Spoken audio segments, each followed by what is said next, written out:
What is the real purpose of life? We hear so many answers that the world gives. The purpose of life. Some people may say the purpose of life is to gain as much money as I can. Some people may say the purpose of life is to make a lasting impact on this world.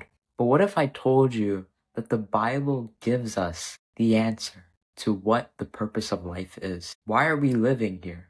And it's often a question that I think everyone at one point has to ask ourselves, because everyone lives in this life. What is the purpose of my life? Who am I living for? What am I living for? The problem with the answers that the world gives is that these answers do not last. These solutions do not last, because the end of the matter is that everyone's going to die at one point.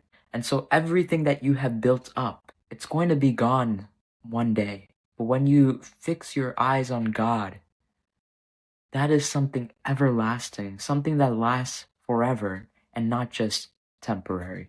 And that's where I want to sort of center this video around the purpose of life. And for that, I wanted to go to the last two verses of the Book of Ecclesiastes, chapter 12, verses 13 through 14. And this is such an amazing book. This is one of the wisdom literatures created by Solomon. Solomon also created Proverbs. And the purpose of creating Ecclesiastes is that Solomon is going through different perspectives. And if you read Ecclesiastes, you'll see this. He goes through different perspectives. One perspective is he goes into the worldview of a life without God. And another perspective is a worldview of a life with God. And that's what he points in the end. And when you go through this book, and people often say this is such a sad and depressing book. Well, the reason why it may seem sad is because Solomon points to the vanity of life, or in Hebrew, hevel, how everything is vapor. Everything is not right. People may say that it's meaningless, but in the end, it's vapor. You have this life you live now, but in 10, 20, 30, 40 years, it will disappear and you won't be living it anymore. So Solomon, the wisest person to ever live with the most wisdom, when he asked for wisdom from God in First Kings, he asked to have wisdom, and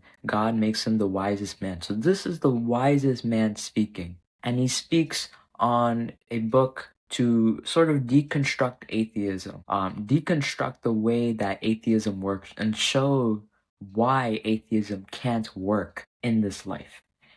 We even see at the end of the book that Solomon kind of weighs all the options, and he notes what the meaning of life is at the end. And so in Ecclesiastes 12, verses 13 through 14, this is what he says. The end of the matter, all that has been heard, fear God and keep his commandments, because this is the end of the matter for all mankind. For God will bring every work to judgment, everything which is hidden, whether it is good or evil. We see in this book, Solomon is giving his final thoughts, or as in the book known as the preacher.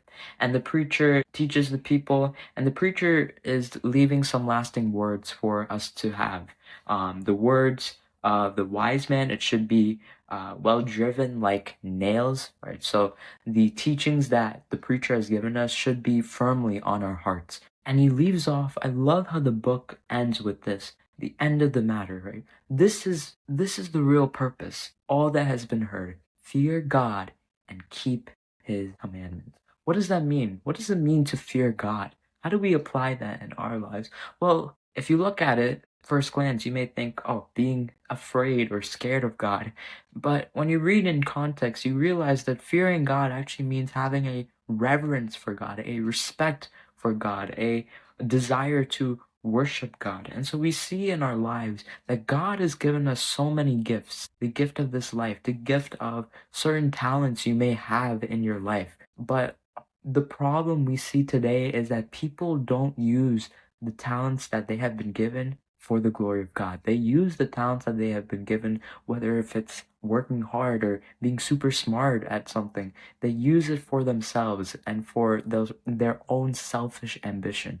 But the preacher ends off with the purpose of life being to fear God and keep his commandments, because this is the end of the matter for all mankind, not just for the Christian, but also for everyone. And then in verse 14, to leave off, God is going to bring work to judgment everything which is hidden, whether it is good or evil. There is a judgment day coming.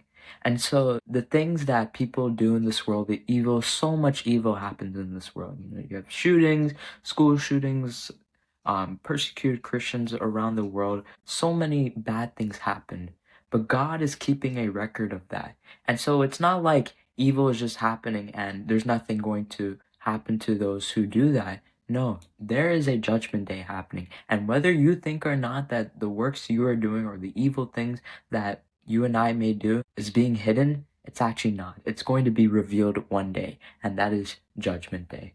And so I hope this video blessed you into realizing what the purpose of life is. Now the question for you is, what is my purpose?